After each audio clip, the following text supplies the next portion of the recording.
විභාගෙට තව දවස් 5යි. එහෙනම් ඔයාටත් මේ වීඩියෝ එක වැදගත් වෙයි.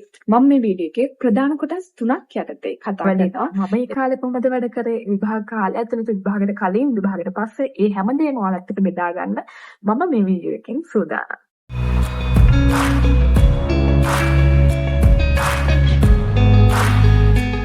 පළවෙනිම දේ තමයි ඔයාලා උසස් පෙළ කාලසටහන හරියටම චෙක් කරලා ඒක ඔයාලා පාඩම් කරන බිත්තියේ ඉස්සරහා ගහගන්න.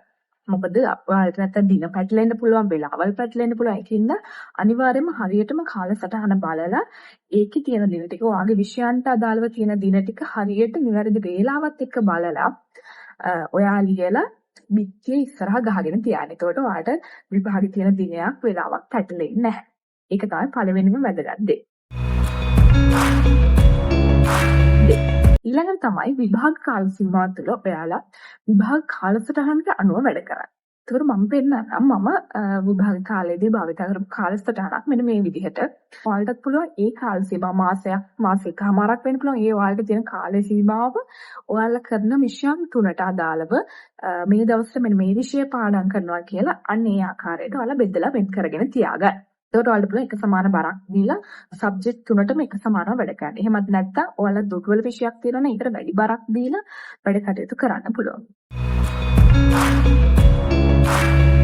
ඒ වගේම විශේෂයෙන්ම උසස් පෙළ විභාගයේ මුහුණ දෙන්න ඉන්න කෙනෙක් නම් අනවශ්‍ය ගමන් බිමන් යන්න දාගන්න එපා. මොකද මේ කාල සීමාව කියන්නේ ඔයාලා ගොඩක් පරිස්සම් වෙලා ඉන්න ඕන කාල සීමාවක්. මොකද ඔයාලා හදිස්සියෙපත් ගමන් බිමන් යද්දී ඔයාලට අනතුරක් වුණොත් ඔයාලා මේ අවුරුදු 2-3 පුරාවටම ඉගෙන ගත්ත දේ අපතේ යනවා. ඒ ඔයාලා විභාගයට මුහුණ දෙන්න බැරි වෙයි. ඒකින්ද හරිම පරිස්සමෙන් විභාගය අවසන් වෙනකන් ආරක්ෂිතව ඔයාලා කටයුතු කරන්න ඕන. ඒ වගේම කෑම බීම පවා ඔයාලා ගොඩක් ආරක්ෂා වෙන්න ඕන. තව වැදගත් දෙයක් තමයි මේ කාලය ඇතුළේ ඔයාලට පුළුවන් ඉතින් ඔයගොල්ලෝ අදහන ආගමක් අනුව ඒ ආගමික කටයුතුත් කරගෙන යන්න. මොකද ඒවත් ගොඩක් වැදගත් වෙනවා. මොකද බෞද්ධ ළමෙක් නම් ඔයාලට පුළුවන් බුදුන් වදින්න, ඒ වගේම ජයපිරිත, මෝර පිරිත මෙන්න මේ වගේ දේවල් අහන්න පුළුවන්. සහ මම ඒව කරා. ඉතින් මගේ අත්දැකීම් ඔයාලත් එක්ක බෙදා ගන්න එක තමයි මම මේ වීඩියෝ එකෙන් කරන්නේ. ඔයාලටත් පුළුවන් ඒ වගේ ඔයාලා විශ්වාස කරන ඔයාලගේ ආගමට අනුව ඒ විශ්වාසයන්ත් එක්ක ඒ කාලය තුල කටයුතු කරන්න. දැන් අපි කතා කරමු විභාගේ වේලාවේදී ඔයාලා කොහොමද කටයුතු කරන්න ඕන කියලා.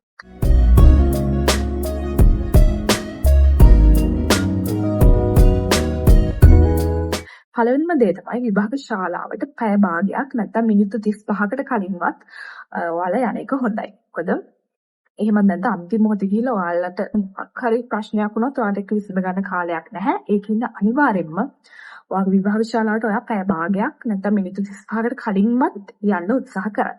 එහෙම ගියාම ඔයාලට පුළුවන් ඔයා විභාගයට වාඩි වෙන්න ඉන්න ඩෙස්ක් එක පරීක්ෂා කරන්න. පුටුව හොඳයිද බලන්න. ඒ කියන්නේ මොනවා හරි ඒවයි ගැටලු තියෙන්න පුළුවන්. ඒකින්ද ඔයාලට පුළුවන් ඒව පරීක්ෂා කරලා බලන්න ඒව හොඳ තත්ත්වෙන් තියනවාද කියලා. මොකක් හරි ඩෙස්ක් එකේ ඔයාලට මොකක් හරි ලියන්න බැරි මොකක් හරි ප්‍රශ්නයක් තියෙනවා ඔයාලට පුළුවන් පරීක්ෂකවරයන් දැනුවත් කරලා ඔයාලට ඒක මාරු කරගන්න. ඉතින් ඒකින්ද විභාග ශාලාවට කලින් යන එක ගොඩක් වැදගත්. විභාගයේ අවස්ථාවේදී කියන්නේ ඔයාලට ප්‍රශ්න පත්‍ර ලැබුණම ඔයාලා මුලින්ම කරන්න ඕන දෙයක් තමයි උපදෙස් කියවන එක. මොකද කලින් අවුරුදු වලට වඩා සමහරට මේ අවුරුද්දේ ප්‍රශ්න පත්‍ර වෙනස් වෙලා ආකෘතිය වෙනස් වෙලා තියෙන්න පුළුවන්. අපේ සැරේ එහෙම වෙනස් වෙලා තිබ්බා. සමහර ප්‍රශ්න පළවෙනි කොටසෙන් එක ප්‍රශ්නයක්ද දෙවෙනි කොටසෙන් ප්‍රශ්න දෙකක්ද අන්න ඒ වගේ උපදෙස් දීලා තියෙන්න පුළුවන්. ඒ කියන්නේ හරියට මේ උපදෙස් කියවලා ඒවා පිළිපදින්න. මොකද ඔයාලා මතක් කරලා ඔල්ලෝසුවක් කරා යන්න. ඒ වගේම වතුර බෝතලයක් ගෙනියන්න. ඒ වගේම ඇඩ්මිෂන් එක ID එක අමතක කරන්න එපා. ඒ ටික අනිවාර්යයෙන්ම කලින් දවසේ රැ සූදානම් කරගෙන තියාගන්න. ප්‍රශ්න පත්‍රෙට මුහුණ දෙන වෙලාවේදී ඔයාලා පුළුවන් කාල කළමනාකරණය කරගන්න. මේක ඉතාමත් වැදගත්. මොකද ඔයාලා පිළිතුරු ලියන ප්‍රශ්න ඔක්කොටම එක සමාන කාලයක් යොදව ගත්තා නම් ඔයාලට හොඳ සාර්ථක පිළිතුරකට යන්න පුළුවන්. ඒ වගේම ප්‍රශ්න පත්‍රය අමුණද්දී ඔයාලට නූල් ලබා දීමක් සිද්ධ වෙන ඒ අවස්ථාවේදී ඔයාලා හරියටම ප්‍රශ්න පත්‍ර අමුණන්න. ඒකට කලින් ඔයාලට කරන්න පුළුවන් ප්‍රශ්න පත්‍රයේ අංක දාගෙන යන්න ඔයාලට පැටලෙනවා නම් අංක දාගෙන යන්න. එතකොට ඔයාලට අවසන් වෙලාවේදී අංක ටික බැලුවා හරියට හැදුවා නූල දැම්ම අමුණන්න විතරයි තියෙන්නේ. ඒකින්ද මුලින් ඉඳලම අංක පිටුවෙන් පිටුව දාගෙන යන්න. ඒ වගේම නූලෙන් අමුණන වෙලාවට ඔයාලට මොකක් හරි වැරදි පිටුවක් ඇමිනෙනොත් කලබල වෙන්න එපා. ඔයාලා බය වෙන්න එපා. ඒ වගේ අවස්ථාවකට මුහුණ දෙන්න උනොත් කලබල නැතුව ඒක හිමින් ලියලා නැත්නම් පරීක්ෂකවරයාට කතා කරලා ඒ පිළිබඳව දන්වන්න. ඉතින් එහෙම නොවෙන්න ඔයාලට පුළුවන් ප්‍රශ්න පත්‍රයේ මුල සිටම ඔයාලගේ පිළිතුරු පත්‍රයේ අංක දාගෙන යන්න පිළිවෙලට. එතකොට අවසානයේදී තියෙන එක නිවැරදිව අමුණන්න විතරයි. ඉතින් අනිවාර්යයෙන්ම ඔයාලා චෙක් කරන්න ඔයාලා ඒක හරියට ඇමිනුවාද කියලා. ඒක ගොඩක් වැදගත් වෙනවා. ඉතින් ප්‍රශ්න පත්‍රයට මුහුණ දුන්නාට පස්සේ ඔයාලා කරන්න ඕන දේවල් ගැන තමයි මම තුන්වෙනි කොටසෙන් කතා කරන්නේ.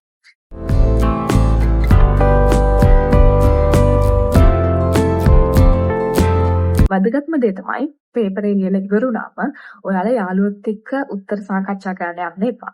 මොකද ඔයාලට තව විභාග දෙක තුනක් ඉස්සරහට එන්න තියෙනවා. ඒවට සූදානම් වෙන්න ඔයාලට පුළුවන් ගෙදර ඇවිල්ලා ඒවට සූදානම් වෙන්න. මොකද ඔයා දැනගත්තත් මොකක් හරි එකට ඔයා වැරදි දෙයක් ලියලා තියෙන කියලා සමහරට ඔයා මානසිකව වැටෙන්න පුළුවන්. එහෙම නැත්නම් සමහර විට ඔයා හරියට ලිතුරු ලියලා ඇවිල්ලා යාළුවොත් එක්ක සාකච්ඡා කරද්දී ඒගොල්ලෝගේ වෙනස් උත්තර ලැබෙද්දී ඔයා කන්ෆියුස්ඩ් වෙන්න පුළුවන්. ඔයා බය වෙන්න පුළුවන්. අනේ මගේ උත්තරේ වැරදි කියලා හිතෙන්න පුළුවන්. අන්න ඒකින්ද ඔයාලා ප්‍රශ්න පත්‍රය අවසන් වුණාම යාළුවොත් එක්ක ප්‍රශ්න පත්‍රය ගැන සාකච්ඡා කරන්න එපා.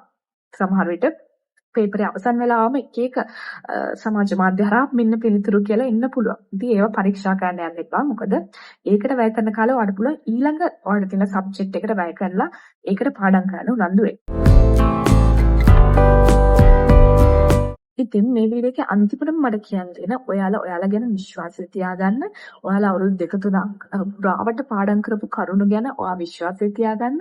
ඔයාලට හොඳින් මේ විභාගෙට මුහුණ දෙන්න පුළුවන් කියන විශ්වාසය වගේ හිත ඇති කරගෙන ඔයාලා ගිහිල්ලා විභාගෙට සාර්ථකව මුහුණ දෙන්න. එහෙනම් හැමෝටම හොඳ රිසල්ට් එකක් ගන්න විශ් කරනවා.